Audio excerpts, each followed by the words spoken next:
want to thank now Gordon Chang.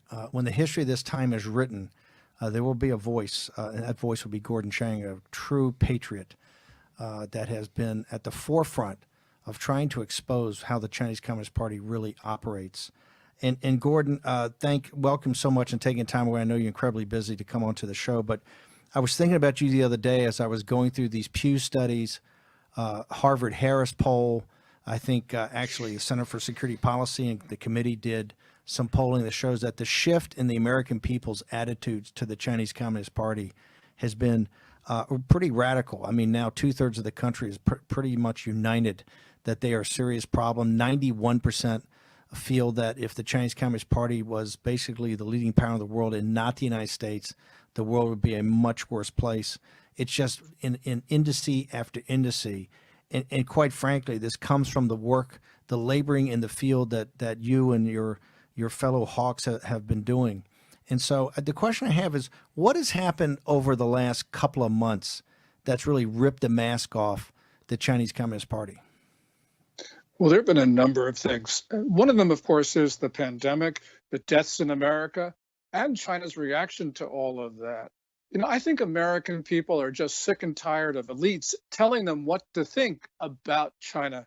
And this is now starting to have an effect as people are saying, look, we can see for our own eyes what China is. And therefore, this is the shift in the opinion. Let's go back in time. I want to go back. You've been doing this, for over 3 decades now.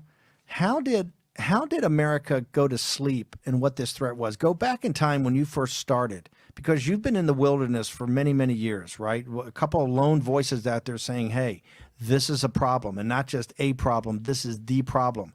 And people were dismissed, and your rumor mongers or your fear mongers, et cetera. Go back in time when you started. What was the resistance then, and why was there a resistance to this message?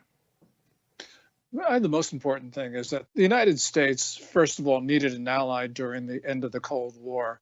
But what happened afterwards was we felt that the world was going to move towards democracy, representative governance, free markets, and we thought that we could integrate China into the international system. But what's happened recently is that people understand that China has not become more benign. It's actually used its newfound strength to accomplish goals which are anathema to just about everybody around the world, including, of course, the Chinese people.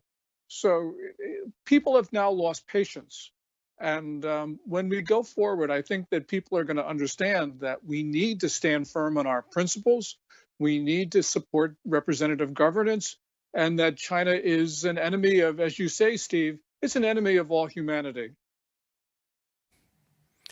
Gordon, what is it like? People in the United States. I gave a talk to one of these elite groups back in December, and I gave a talk to about 150 people, and they had a dinner afterwards for about 25 or 30. This was in New York City, and what stunned me in my talk, somebody asked, I said, look, there's 1.4 billion people in China.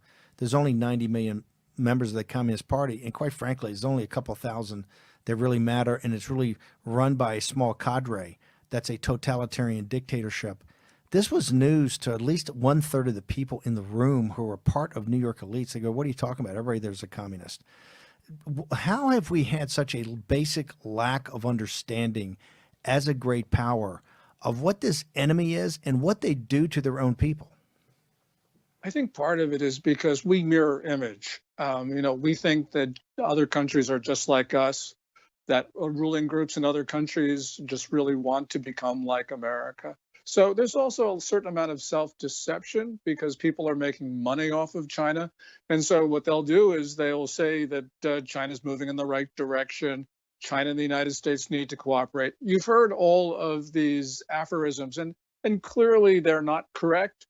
And what's happened, going back to your question about the attitudes of American people, is that the people who don't have an interest in communism are just saying, look, what's happened to us? A lot of people in New York, at the type, you spoke to, say, oh, it's great that China produces goods at a cheap cost so Americans can live better. But we're starting to see what the real cost is. 61,000 American dead at this moment, more than 1 million infected. That's the cost of cheap goods. What walks us through that price, the China price? It comes at a high cost to the West. What is the cost it comes to? One of the things we continue to hammer on this show, and every time I give a talk, this is not about the Chinese people. They're among the most hardworking, decent folks on earth. And when you see when they have access to English common law, whether in Hong Kong or the Free Chinese Republic in Taiwan or in Singapore or in the United States or in England, they thrive and prosper and are a tremendous benefit to the community. What is life like for the Chinese people under this totalitarian dictatorship? Yeah, the Chinese people are the most immediate victim of Chinese communism. And, up until, let's say, about 3 or 4 years ago, life was getting better, better, and better for them. And so, really, they accepted what people call the bargain, which is essentially no political rights, but a better standard of living. And the main basis of legitimacy of the Communist Party was the continual delivery of prosperity. Since about 3 or 4 years ago, there's been stagnation, and now, of course, in the epidemic in China, they are now seeing their economy fall apart. I mean, China says that the GDP in the first quarter fell only 6.8%. Most people think that it was at least 10%, maybe even double the official figure. And currently, right now, things aren't so good. So people are starting to understand that the party is not as capable as it once said. Once this virus leaves China, once it subsides, I think that you will see the recriminations because the people in China are angry. And at the same time, they are facing an economy with uncertain prospects at best and probably a failure of the economy at worst. So this is something we haven't seen before, Steve, which is people angry and the economy failing. You've pointed out for years and have really been the Cassandra, I think, to sit there and go, hey, you guys don't know what you're doing, but you're causing this massive problem for these people and you're causing a massive problem for the world. You've said this is a Ponzi scheme and that this is financed by the West and the technologies by the West. Walk us through the details. Well, how are we culpable, and particularly our elites, in propping this up? Only in the last couple of years has the stagnation hit, kind of when the merry-go-round just cannot continue to go around. But what has been our responsibility for allowing this dictatorship to be propped up? Well, there are a couple things, Steve. One of them is that we certainly have enriched China with commerce, with investment. And with that, Beijing has used the proceeds of trade basically to build an army which is configured to kill Americans and to accomplish other objectives which are malign. So, in that sense, we have responsibility. We tried to integrate China into the international system. And because of that, we ignored a lot of unacceptable behavior because we felt that over the long term, Beijing would move in the right direction. So, essentially, we encouraged bad behavior because the Chinese engaged in bad behavior. We rewarded them. And, basically Beijing said, well, look, this is a good deal for us. So they continued with bad conduct. And we should have stopped this cycle a long time ago because it was evident, certainly in last decade that this was occurring. So, to me, it seems that we have enabled bad behavior in Beijing and we can stop it because the Chinese system is unsustainable, especially under Xi Jinping, who is taking the economy back to a state-dominated model, very much something that Mao Zedong would like. He's not there all the way, of course, but state enterprises are far more important than the economy. State rules are far more critical than they have been in the past. And Beijing needs our money. Why has she gone to more of the Mao model when obviously that has not worked in international free market capitalism? Why has he gone to even more of a communist mentality, state-owned industry, state capitalism mentality? What forced him to do that? That's a great question. And I think that essentially that's what he's a true believer. I mean, he grew up in the communist system. He was a beneficiary of it. He learned Mao, especially during his teen years. People who knew him then said that he actually devoured this stuff.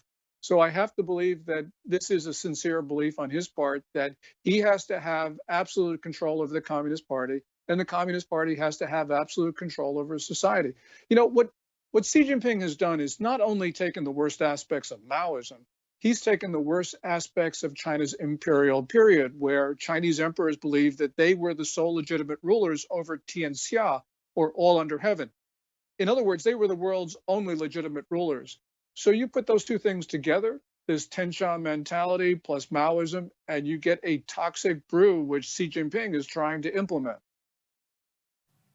Do you think we got about 2 minutes in this segment? Do you believe that this, in his handling of the pandemic, you mentioned you think recriminations are going to come later. Do you believe that Lao Baojing, the old 100 names, the basic core of Chinese society, do you think they're going to come to the conclusion that he's lost the mandate of heaven? They could very well feel that, especially if the economy doesn't recover as fast as he thinks. But we've got also remember, Steve, that China has been rescued many times by America. And this time we're just not going to do it under President Trump. So I think, common people in China are going to be feeling their pocketbooks. They're going to be upset at the Communist Party. They're going to chafe at more totalitarian-like controls. So this is not a good story for Xi Jinping, especially if there is intense infighting at the top of the party. And there are some indications of that. We're going to take a short commercial break. We're honored to have on a true American patriot, Gordon Chang. Gordon Chang has been doing this for many decades. He's been there. And if the people had listened to the warnings of the Gordon Changs, and there weren't many of them, if they had listened to the warnings of Gordon Chang, we would not be in this situation today. 60,000 of our fellow countrymen dead, hundreds of thousands throughout the world. Economic carnage that will take us a decade or more to get out of. 30 million Americans a day, your fellow citizens, your brothers and sisters, unemployed, all of it. As the University of Southampton has told us, if the Chinese Communist Party had just acted as decent citizens, had acted as decent government, and allowed people to know that they had community spread and human-to-human transmission, in late December of 2019, none of this would have happened. 95% of the deaths, 95% of the agony, 95% of the economic carnage would never have happened. Gordon Chang's been telling us that this reckoning it was going to happen for decades and decades and decades. Finally, the American people are woke, and they are now listening.